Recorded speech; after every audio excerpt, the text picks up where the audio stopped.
Fala galera, Leandro Cabral aqui, canal 500 Pratas, para mais um vídeo de perguntas e respostas que vão me fazendo lá no Instagram, né? Todos os domingos, 9 horas da manhã, eu venho aqui e respondo algumas das principais perguntas que me fazem lá no Instagram durante a semana. Se você ainda não me segue lá, é Leandro 500 Pratas, só existe um, tá? Cuida que tem muita gente aí falsificando os perfis no Instagram e dando golpe no privado, tá? Então, cuidado, fica ligado, eu não chamo ninguém no privado para oferecer dinheiro fácil, só procuro responder todo mundo que me procura lá no privado, né? E aqui nos comentários também, sempre tem uns golpistas aí, então fica esperto, gente. Vamos lá. O Giovanni perguntou assim, a queda da inflação fez a bolsa subir 3%. Na verdade, o Giovanni não fez uma pergunta, fez um comentário, né? A queda da inflação fez a bolsa subir 3%. Imagina a queda da Selic. Pois é, né, Giovanni? Agora, o que acontece é o seguinte, cara. A gente sabe que a Selic, ela só está no patamar que está, né, ou o principal motivo é a inflação. Porque o Copom, né, que é a reunião que acontece lá, né, para decidir se cai ou não a taxa Selic, uma das coisas que mais afeta essa decisão é a projeção de inflação, né? Então, o Banco Central vai pegar a inflação projetada, se tem expectativa de queda dessa inflação, vamos reduzindo a taxa Selic. Se tem expectativa de alta, vamos subindo a taxa Selic para tentar mudar essa tendência aí e manter a inflação dentro de um patamar ali aceitável. Como a gente teve uma queda de inflação, a gente tem o sinal de que a inflação está se reduzindo. E ela costuma manter uma tendência. Então, as expectativas de inflação futura é que vai existir queda, né? Provavelmente o Banco Central vai chegar a essa conclusão de que vai existir queda. E se ele chegar a essa conclusão, ele derruba a taxa de juros. Diante disso, o mercado já se antecipa. O mercado sempre vai chegar na frente. Ele antecipa o resultado de uma empresa, ele antecipa a decisão do Banco Central, ele vive se antecipando. Então, isso tudo que a gente vê aí, essa alta, expectativa de que agora a Selic vai começar a baixar. Se o Banco Central chega lá e não derruba a Selic na próxima reunião do Copom, pode ter certeza que o mercado dá uma queda. Por quê? Porque não atende às expectativas. Então, sempre assim, expectativa ajusta. Mercado sempre vai funcionando dessa forma, tá? Vamos lá. O investidor buy and hold falou assim, qual o sentido de investir em fundo imobiliário se a renda fixa tem pagado muito melhor? Olha o que você falou aqui. Eu sempre pego, né, vocês na própria pergunta. Se a renda fixa tem pagado muito melhor. Olha o que você falou. Tem pagado. Não quer dizer que vai continuar pagando, que sempre pagou melhor. Tem pagado. E aí é que tá, cara. Ela tem pagado, mas ela não vai continuar pagando mais que o fundo imobiliário sempre. Principalmente se a gente está falando de pós-fixado. A gente olha a Selic, a quase 14%, bom demais, né? Mas e se daqui a um ano ela está em 6%? Aí você deixa de receber os 14% e passa a receber 6%. Porque você está investindo num pós-fixado. Quando você investe na renda fixa pré-fixada, hoje você vai ganhar menos. Você vai ganhar ali no título Tesouro Pré, você vai ganhar talvez, acho que está ali em 11%, 12% ao ano, alguma coisa assim. É menos, só que é pré.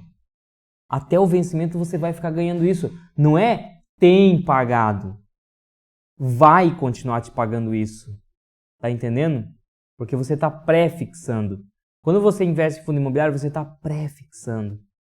Ele vai continuar te pagando aquele rendimento.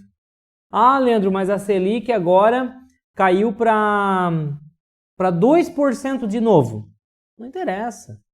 O fundo imobiliário vai continuar te pagando. O máximo que vai acontecer é que a cotação dele vai subir bastante para ajustar o prêmio para os novos compradores. Mas a questão é, hoje você investe 100 mil reais na Selic. Você vai receber 14% ao ano, um exemplo, né? Então, no final de ano, você vai ter recebido ali mais ou menos 14 mil reais. Se a Selic não baixar durante um ano, porque se ela baixar, você já não vai mais receber isso. Se ela não baixar, vamos dizer que ela fica ali perto de 14%, tá um pouquinho menos, né? Fica em 14%.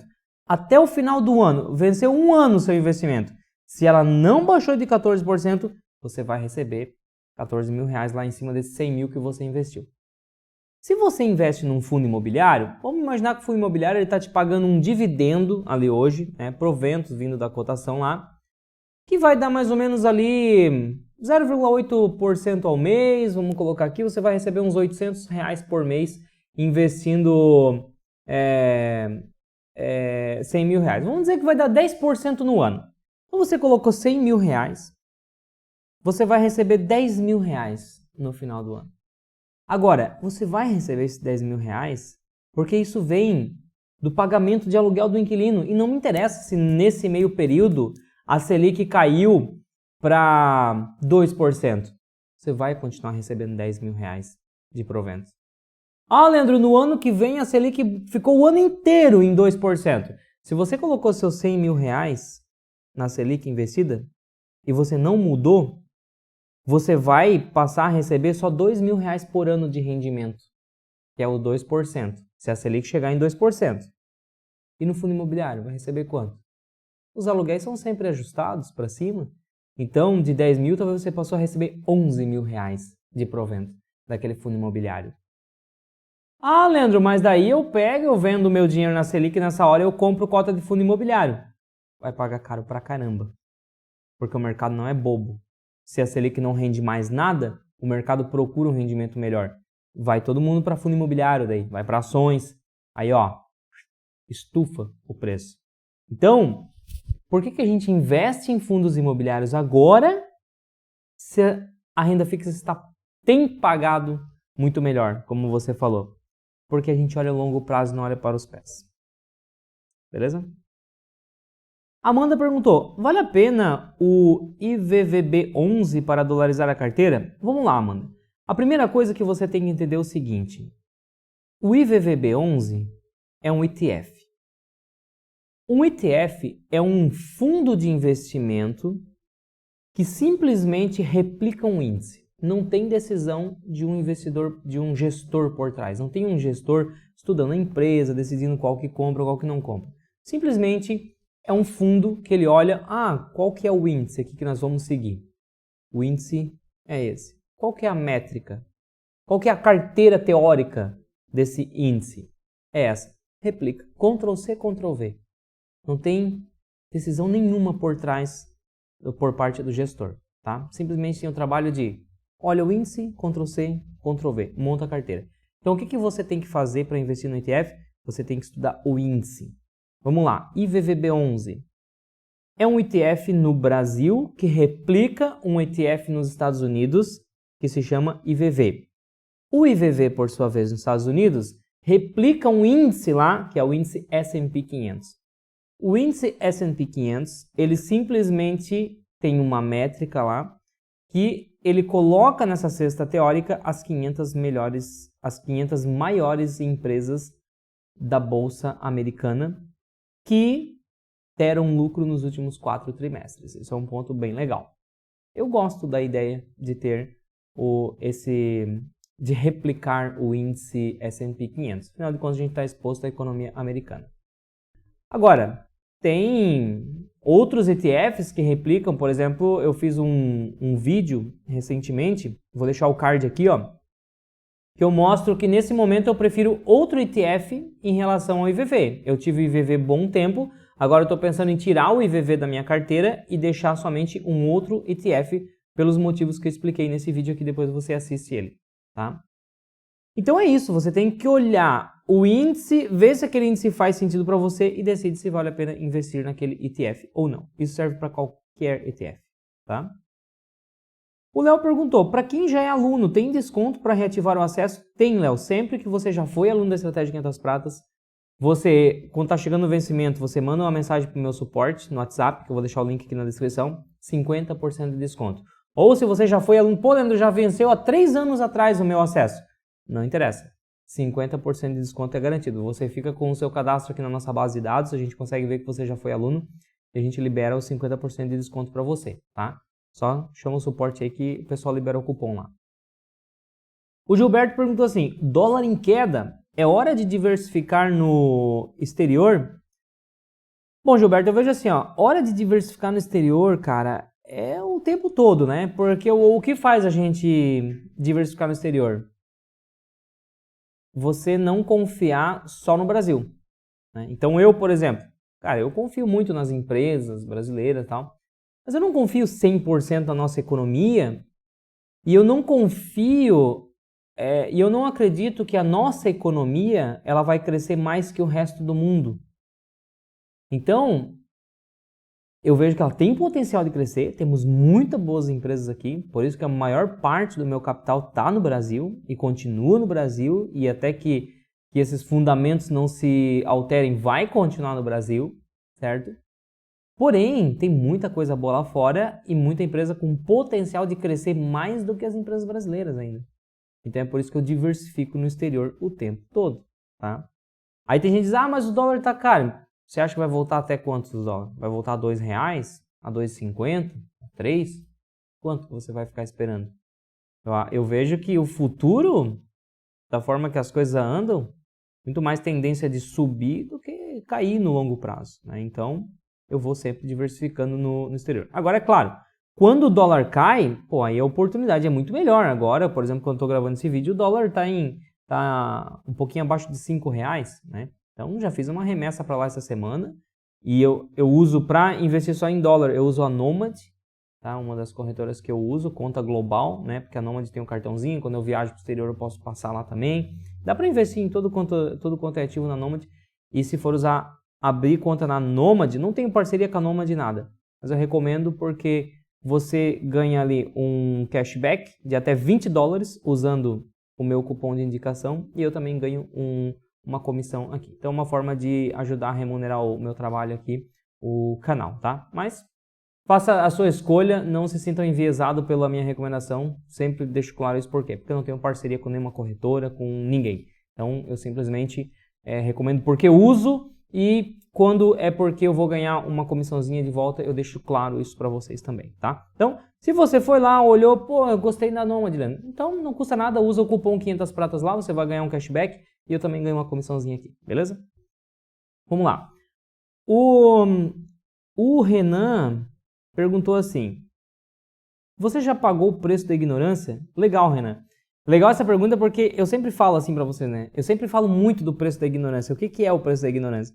Tem gente que chega e diz assim, pô, Leandro, eu queria muito fazer teu curso, mas sei lá, não sei se eu preciso, eu acho que tá muito caro, né? Aí às vezes o cara tem R$1 milhão. Eu digo, quanto você tem de patrimônio? Ah, tem R$1 milhão e tal. Ou às vezes o cara deixa a desejar, deixa vazar, né, a informação. Pô, Leandro, tenho investido aqui ali, eu faço um cálculo, o cara tem mais ou menos R$1 milhão. Aí eu ofereço o curso, ele, sei lá, não quer fazer, eu acho caro. Aí beleza, deixa passar. Daqui a pouco o cara vem. Passa alguns meses, passam anos, pô, Leandro, minha carteira está desvalorizando, tô com R$800 mil só. 800 mil? Quanto você tinha? 1 milhão? Quer dizer que você perdeu 200 mil. Você pagou 200 mil pela sua ignorância. Porque você não sabe o que fazer. Não sabe fazer da forma correta. E você preferiu pagar 200 mil pelo seu ego. Agora você vai gastar R$1.000 no conhecimento. Que é o preço de um treinamento de qualidade como o treinamento 500 pratas. Sabe que isso foi um bom negócio? Não seria melhor ter economizado 200 mil pela ignorância e já pago 1.000 no conhecimento? É isso. Agora, eu já paguei o preço da ignorância também. Não com investimentos, porque quando eu comecei a investir já é o momento que eu estava pagando pela minha ignorância. Eu era um piloto de avião, eu ganhava um bom salário, eu torrava tudo. E aí, quando eu quebrei, que bateu a crise, eu fiquei fudido, na merda, para falar o bom português aqui, com 3 cartões de crédito estourado, sem eira nem beira. Sei, cara, o que eu fiz na minha vida, velho?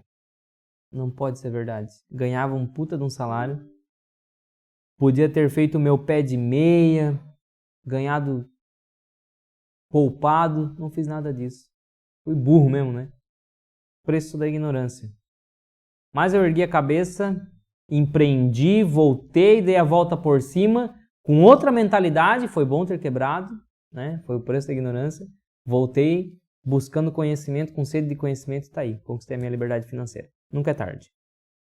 E ainda bem que eu quebrei bem cedo, né? Pior quando você quebra e não tem mais tempo de recuperar. Vamos lá. A Lúcia perguntou assim, Leandro, qual será a tendência do PVP dos FIIs de papel quando a Selic baixar? Lúcia, a tendência é que eles fiquem mais caros, tá? Porque o que acontece, você tem que ver o seguinte aqui, ó. Olha que interessante esse gráfico aqui. Esse gráfico aqui, ele mostra o Tesouro IPCA 2045. Essa linha vermelha aqui é quanto que você vai receber de rendimento ao investir nesse título. A linha verde é o preço que você paga por uma cota desse título, né? Por um título. O que acontece? Isso aqui é oferta e demanda na veia.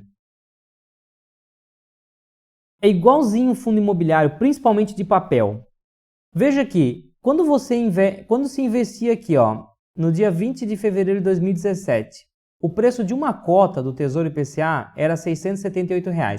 Pagando esse valor por um título, isso geraria um retorno de aproximadamente 5,24% ao ano, mais a inflação, porque isso aqui é IPCA mais inflação, né? IPCA, que é a inflação, mais o rendimento, tá? Então você receberia o IPCA mais 5,24.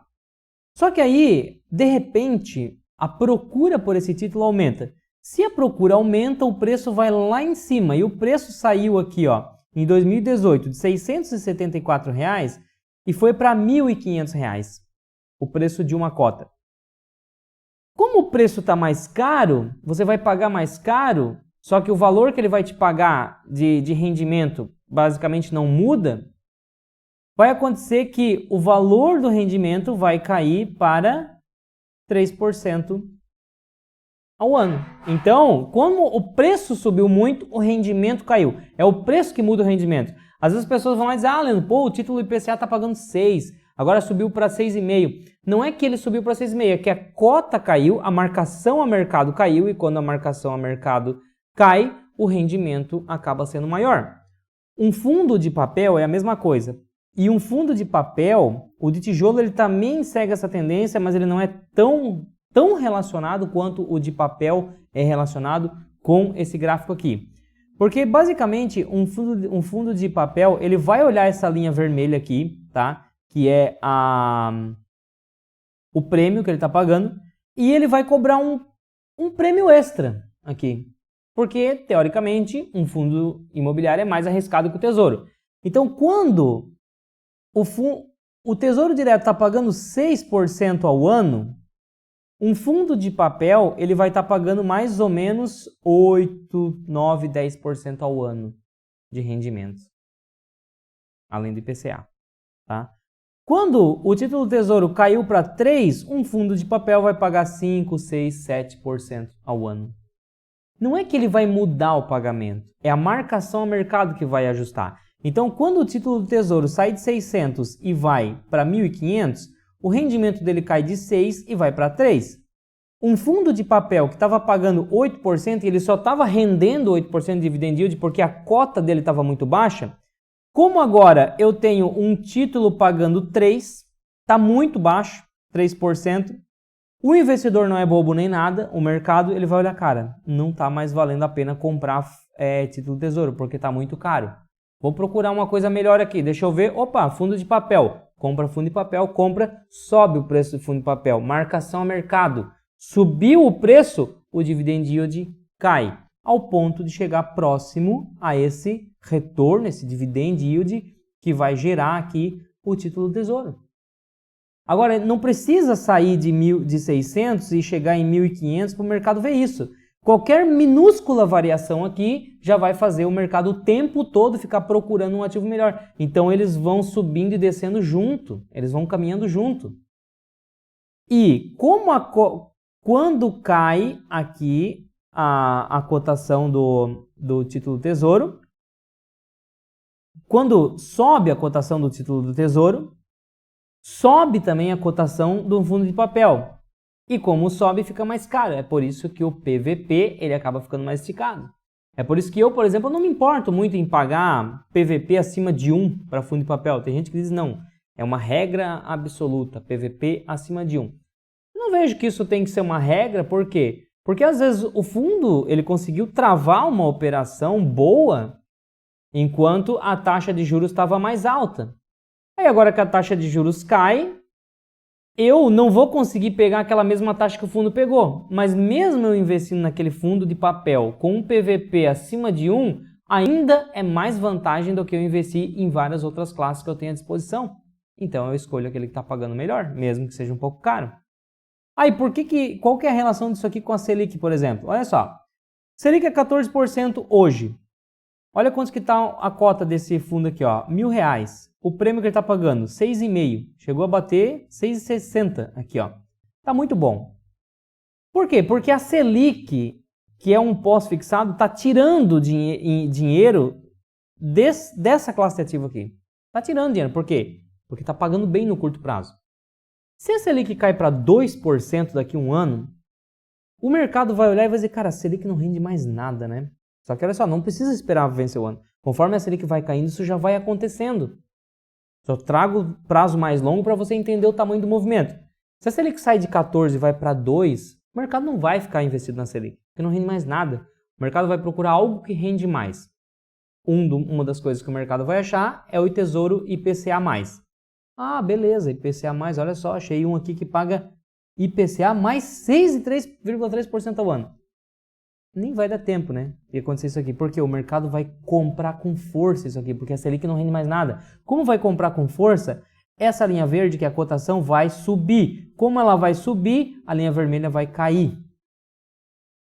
Aí já não é mais interessante IPCA, vamos procurar outra coisa. Opa, temos um fundo de papel aqui, então vamos fundo de papel. Cotação vai cair, rendimento vai subir, rendimento vai cair. Ah, fundo de papel também não é bom, vamos para um fundo de tijolo. O mercado ele vai procurando o melhor investimento o tempo todo. É por isso que um influencia no outro. E quem que é a mãe de tudo aqui? Taxa Selic. Taxa Selic, ela muda tudo. E o melhor momento para a gente ganhar dinheiro e a gente investir é quando a Selic está lá em cima. Agora, por quê? Porque quando a Selic sobe, ela joga tudo para baixo. E o investidor inteligente, ele faz o quê? Ele não investe na Selic quando ela está pagando bem. Ele compra todas as outras opções com um puta de um desconto. Porque quando a Selic despencar, porque ela vai despencar cedo ou tarde, todo o resto fica caro. Mas aí você tá junto, você sobe junto com todo o resto. Agora, o trouxa, que ele fica parado na Selic só porque ele tá olhando para os pés, vendo a Selic render 14%, se achando o máximo como investidor, porque tá ganhando 14%, só que perdendo uma puta de uma oportunidade de montar patrimônio em algo que tá barato, aí ele fica lá, porra, vocês são trouxa mesmo, né? Vocês estão aí ó, com seus fundos imobiliários no prejuízo, ações no prejuízo, eu tô aqui, ó, eu sou bonzão, 14% ao ano na Selic. Daqui a pouco a Selic vai para 2%, ele vai ficar chupando o dedo, cara, não tá mais dando nada a Selic, tá 2%. Aí vai, trouxa, vai comprar em título IPCA com preço na lua, vai comprar fundo de papel com preço na lua, vai comprar ações com preço na lua, vai comprar dólar com preço na lua, aí vai ser tarde. Então vocês têm que aprender na contramão. Eu ensino isso para os alunos da Estratégia 500 Pratas, gente. É andar na contramão. Selic a 2%, eu cheguei em 30% do meu patrimônio na Selic. Todo mundo dizia, eu não vou mais investir na Selic porque é só 2%. Eu estava com 30% do meu patrimônio na Selic. 30%, sabe por quê? Porque o resto estava tudo caro, porra.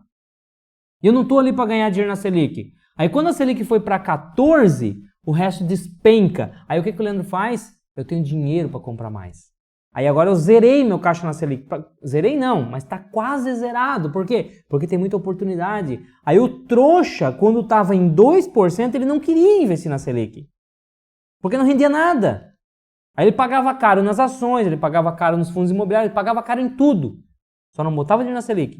Agora que a Selic foi lá para 14%, que agora que era para ele estar comprando, ele faz o quê? Ele vende as ações dele barato, porque ele perdeu 10, 15%, ele vende os fundos imobiliários, ele assume prejuízo de 10, 15, 20% e vai para a Selic.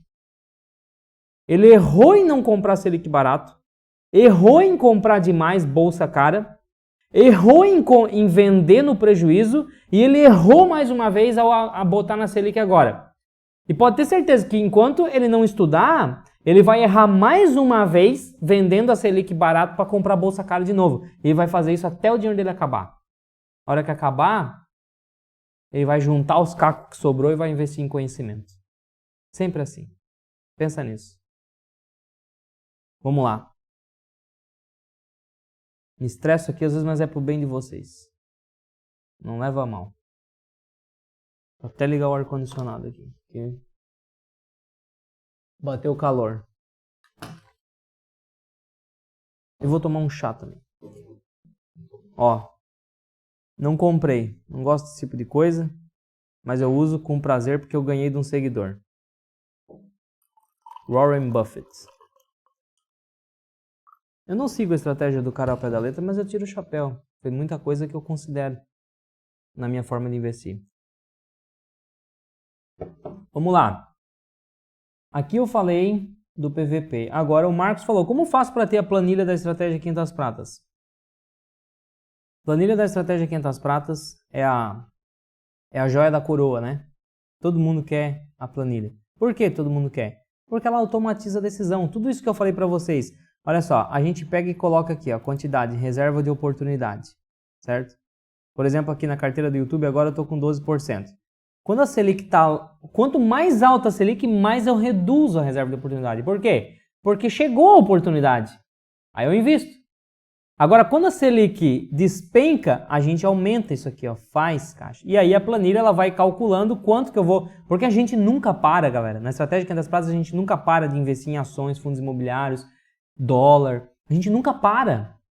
Só que a gente pesa mais para um lado, pesa mais para o outro. Pesa mais para um lado, pesa mais para o outro. E a planilha vai calculando, dando sinais e calculando aqui, ó, quanto que você vai investir em cada classe. Para você ter essa planilha, é só se tornar aluno. Todos os alunos do curso Estratégia, somente do curso Estratégia 500 pratas, que eu deixo o link na descrição, recebem essa planilha aqui, tá? Então vai lá, se torna aluno lá, Marcos, que você vai receber. O Alex perguntou assim, comprar ações fracionadas ou inteiras, tem alguma diferença? Nenhuma, Alex, nenhuma. É a mesma ação.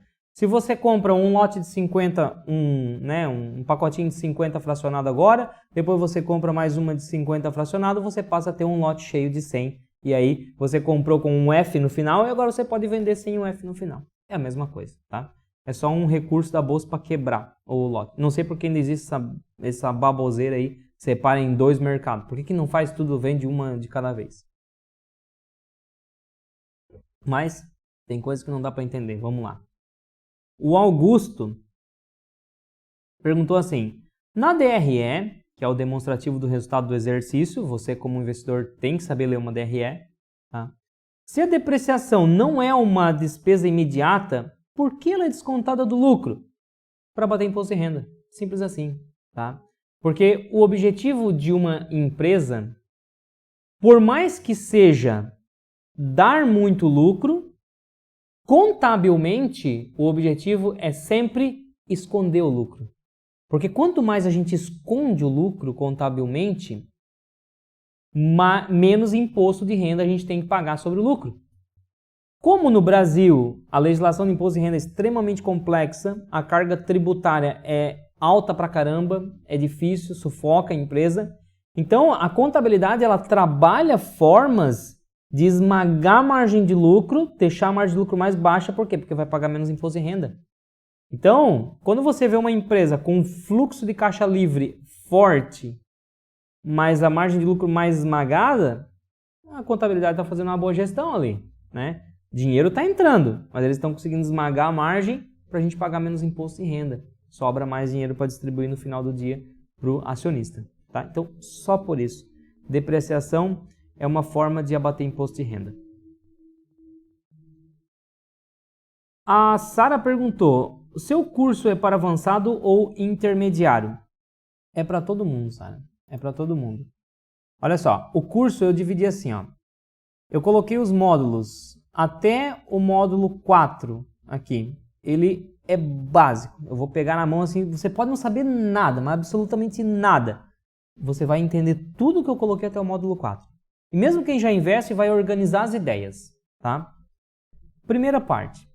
Ah, pô, Leandro, agora eu já tenho uma boa noção do que é investimento. Aí você vai chegar no módulo 5 e você vai até o módulo 9 aqui, ó, que é Imposto de Renda Nacional. Aqui você já está num intermediário e você se formou para investir no Brasil.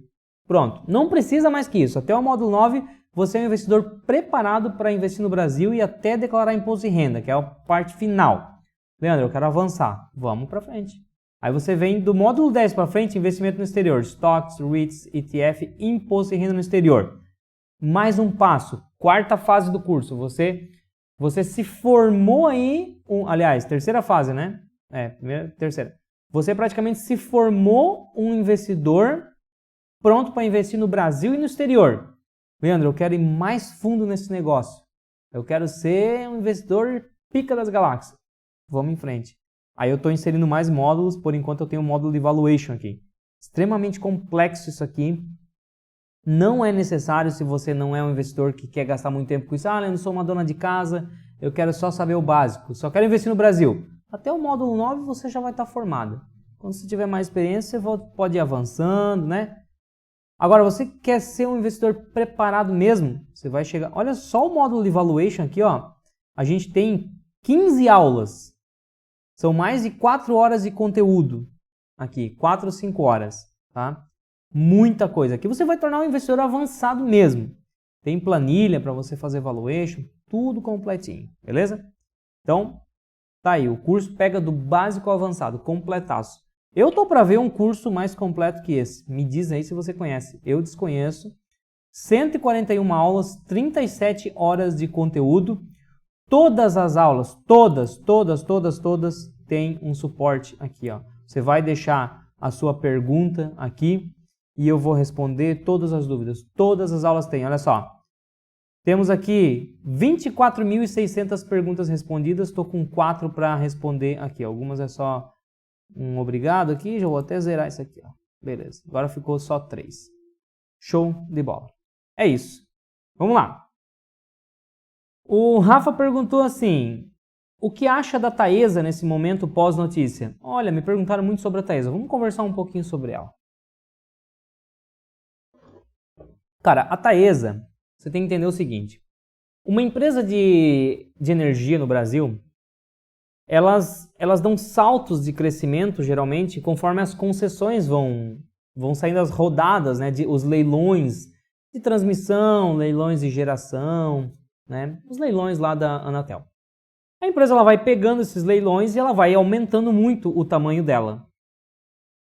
Só que a empresa precisa investir, precisa colocar dinheiro ali na operação, para depois só ela começar a receber, né, quando entrar em operação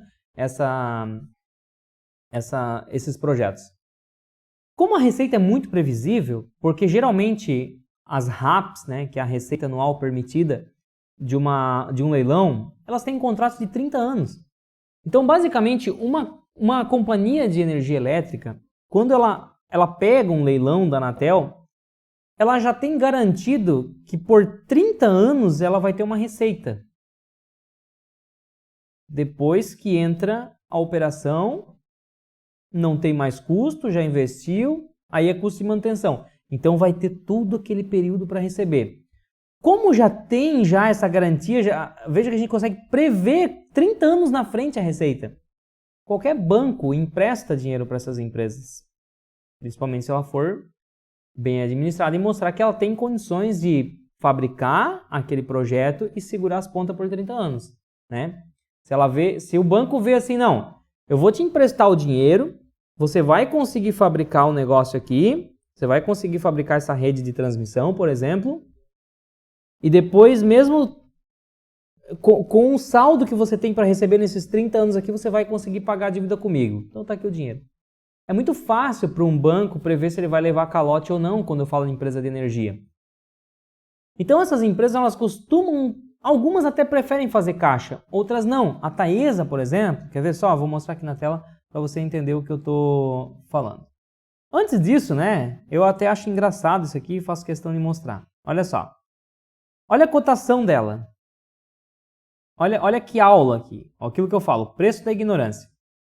Nesse dia, aqui no dia 6 de abril, o Brazil Journal, ele lançou uma notícia de que a Taesa está pensando em fazer follow-on, né, emissão de novas ações. Notícia. Notícia. Não foi um documento oficial. Mesmo assim, a empresa caiu aqui, ó, 3%. Uma lombada para baixo. Em um dia, certo? Aí ela ficou aqui, foi no dia 10 de abril, se eu não me engano, isso aqui, deixa eu ver aqui, 10 de abril, foi numa segunda-feira, né? Segunda-feira, isso. Aí ela ficou aqui embaixo e tal, de repente no dia 12 a companhia lançou um documento oficial de que era só um boato. Aí já subiu. Aí o que que acontece? É uma expressão do mercado. Cai no boato, sobe no fato. Ou o contrário, sobe no boato, cai no fato. Pô, mas vocês são um burro mesmo, né, cara? Tem que dizer, você que fez aqui, ó, parte dessa venda, são um burro, velho. Porque, cara, notícia, é boato, porra, é boato. Cadê o fato? Fato é documento oficial, é fato relevante, fato, já tá o nome dito lá, fato relevante. Se não saiu fato relevante, sai da manada, porra. E aí o cara foi lá, vendeu as açõezinhas dele que tinha, e aí subiu de novo. Parabéns, fez um baita do negócio. E aí vamos entender o que acontece aqui agora. Vamos para a aula de novo. Tem que dar um esporro em vocês para vocês melhorarem, daí vamos para a aula. Cara, olha só. Aqui eu consigo ver na Taesa o que eu estava falando. Ela é uma empresa que ela pegou várias concessões lá antes de 2019, aí foi segurando as pontas, aí pegou mais algumas aqui, daí dá um pico na receita, no faturamento, aí estabilizou.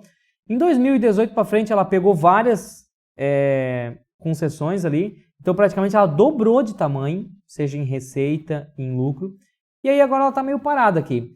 Só que esse ano aí, nos próximos anos, a Anatel vai fazer uma rodada de leilão gigante, certo? E as empresas precisam ter dinheiro para conseguir pegar esses leilões e fabricar, né, essas usinas, essas redes de transmissão. Precisa de dinheiro, tá? Se eu não me engano, vai mais de 50 bilhões de leilão, alguma coisa assim, eu li, mas não me falha a memória agora. Me ajuda aqui nos comentários, quantos bilhões de reais a Anatel pretende fazer em rodada de leilão esse ano aí, né? E o fato que acontece é o seguinte, as empresas de energia elétrica geralmente não têm esse dinheiro. E aí existem 3 formas para essas empresas buscarem esse dinheiro. Ou elas vão pegar com o banco esse dinheiro, vão fazer dívida, ou elas podem fazer emissão de debentures, que elas fazem a dívida com a pessoa física daí, né? Elas pegam o dinheiro da pessoa física para devolver com pagamento de juros, que é a debenture. Ou ela emite novas ações e chama novos investidores para a rodada. Chama novos investidores para dentro da companhia. São basicamente essas 3 formas aí de fazer. Existe uma solução para a empresa não precisar disso. Fazer caixa. Só que se a empresa fazer caixa, ela não distribui dividendo. Então veja que tudo está ligado. São tudo escolhas. Qual foi a escolha da Taesa? Sempre, sempre. Distribuir dividendos. Ela sempre pensou, cara, vamos distribuir dividendo. O dia que a gente for pegar uma rodada, a gente faz dívida, emite debenture ou faz follow-on. Um dos 3. Não vamos fazer caixa. Entendeu? Então, olha só. Quando eu olho aqui o dividend yield da Taesa, é magnífico, né? Agora, esse último ano fechou em 17%, 2022, 14%, 14%, 12%. Cara, a média de dividend yield dela está em 20%. É uma monstra na hora de pagar dividendos, né? Paga muito mesmo. Só que qual que é o payout dela? Ou seja, quantos por cento do lucro ela está distribuindo? A média dos últimos 10 anos está em 90%. Nos últimos 2 anos ela pagou 115%, ou seja, ela praticamente secou o caixa dela. Vamos ver se ela secou o caixa dela mesmo? Se eu descer aqui, ó, eu vejo o tamanho do caixa dela em disponibilidades aqui, ó. Olha só o tamanho do caixa dela. Já teve um caixa grande lá de 2 bilhões e meio lá atrás, 2 bilhões e meio, aí manteve um caixa baixo.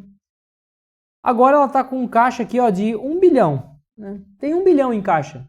Aí a pergunta que eu faço, pô, se a Anatel vai fazer um leilão bilionário, a Taesa só está com 1 bilhão na mão. O que ela tem que fazer? Ela podia ter mais, mas ela resolveu distribuir em forma de dividendo, pagou dividendo pra caramba, tá? Então agora a única saída que ela tem é ou faz follow-on, ou faz dívida com o banco, ou ela emite debêntures. Só que o problema é que debênture e dívida com o banco, que entra como dívida, ela já tem bastante, né? Olha só, o histórico da dívida dela já tem crescido. Ela está com uma dívida de 8 bi, tá? A dívida líquida dela, 7 bi, né? Porque ela tem 1 bi no caixa. Eu acho que a Taesa ela podia segurar um pouquinho mais o caixa, né? Então veja que muita gente investe na Taesa. Eu sou um investidor da Taesa, eu gosto muito da empresa. Só que ela não tem um peso muito relevante na minha carteira porque eu sei do tamanho do risco. Tamanho do risco por quê? Porque ela é uma empresa bem endividada. Se eu for olhar aqui o indicador de dívida líquida por EBITDA, que geralmente a gente pode considerar uma empresa com a corda no pescoço quando está acima de 3 vezes, né? E ela se mantém uma média de 2,5. Claro que ela está fazendo isso há mais de 10 anos, ela sabe o que faz, sabe fazer dívida, né? Mas aqui é uma empresa que trabalha bem endividada, então meio que ela paga dividendo para ter dívida. Se eu for olhar a concorrente dela, a Engie, por exemplo, já tem uma outra pegada. A Engie ela diz assim, não vamos distribuir tudo, vamos segurar um pouco no caixa aí para a gente pegar os leilões e tal. A receita dela vem crescendo até de forma mais consistente, receita e lucro, né? Quando eu olho aqui, ó, o dividend yield dela não é tão magnífico quanto a Taesa. No último ano ela está pagando de 5% a 10%, comparando com a Taesa que está lá em 15%. É bem menor esse dividend yield, tá? Só que quando eu olho o payout dela, ó, também é bem mais baixo, né? A média está em 64%. Nos últimos 2 anos ficou até maior, né? Ficou em 86%. Mas veja que é uma empresa que ela costuma segurar um pouco mais de caixa para não ter que fazer tanta dívida, tanta debêntures, para não ter que fazer follow-on, por exemplo. Ela usa parte do lucro já para segurar no caixa. E aí quando a gente olha aqui, ó, em disponibilidades, olha o caixa dela. Hoje ela está com 2,2 bilhões, né, em caixa. Então tem mais que o dobro do caixa da Taesa. Já fica mais fácil para ela pegar aí, né, alguma concessão, tá? Para ela conseguir pegar algum leilão, né? A dívida líquida dela está em 15 bi. E se a gente for olhar a dívida líquida por EBITDA, ela trabalha um pouco menos alavancada do que a Taesa. Trabalha ali, ó, 1,87. Agora a gente está ali mantendo em 2,2, 2,5, 1,7, 2,11, 1,69, por aí vai. Então, todas as empresas de energia vão trabalhar alavancada porque a receita delas é muito previsível. Mas aqui eu já peguei 2 modelos. Eu peguei uma que prefere fazer um pouquinho mais de caixa e ter menos dívida. Já a Taesa faz muita dívida e não segura em caixa e distribui tudo em dividenda e por aí vai, tá? Então, aqui para vocês entenderem melhor como é que funcionam as coisas. Logo, eu vejo que é tranquilo, cara. É a característica da Taesa, nenhuma surpresa para mim. Se ela quiser fazer follow-on, até participo do follow-on.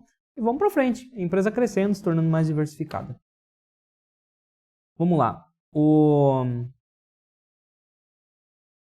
Luzi perguntou assim, em qual site saber os melhores FIIs?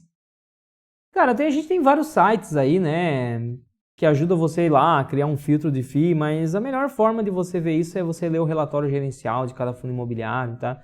Dentro do curso da Estratégia Ganhos Pratos, eu ensino na aula, no módulo de fundos imobiliários, a você filtrar os melhores, alguns fundos imobiliários para estudo. Mas você não bate o martelo nesses sites, né? Você vai olhar os melhores, os que têm o melhor histórico, né? Os que não estão com múltiplos muito fora da realidade.